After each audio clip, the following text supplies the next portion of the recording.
الحمد لله على السلامة يا حبيبتي. رضعتيه لبن السرسوب ولا لسه؟ تقريبا يعني مش عارفة. يعني هو كده شبع ونام؟ مش عارفة، مش هو المفروض بيعرف يرضع لوحده؟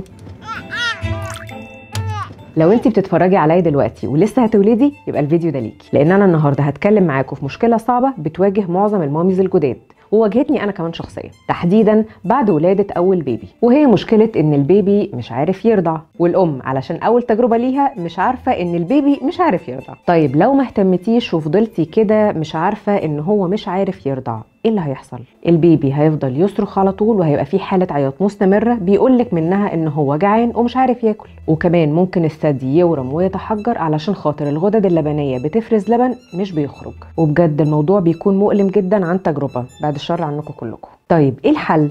انا هقولك لازم تطلبي المساعده من اي حد حواليكي، سواء والدتك، اختك، قريبتك، مهم يكون حد مر بتجربه الرضاعه الطبيعيه وخلاص. ولو ما تعرفيش حد لازم تتوجهي للمستشفى اللي ولدتي فيها او عيادات حديثي الولاده علشان يساعدك ويعرفك ايه هي العلامات اللي بنعرف منها ان البيبي بيرضع او مش بيرضع، واوضاع الرضاعه الطبيعيه الصح علشان صحتك وصحه البيبي وعلشان انتوا الاتنين ترتاحوا. شاركوني واكتبوا لي في الكومنتس على تجربتكم الاولانيه مع الرضاعه الطبيعيه. اما بقى عن العلامات اللي ممكن تعرفوا بيها اذا كان البيبي بيرضع كويس ولا لا، تابعيني في الفيديو الجاي.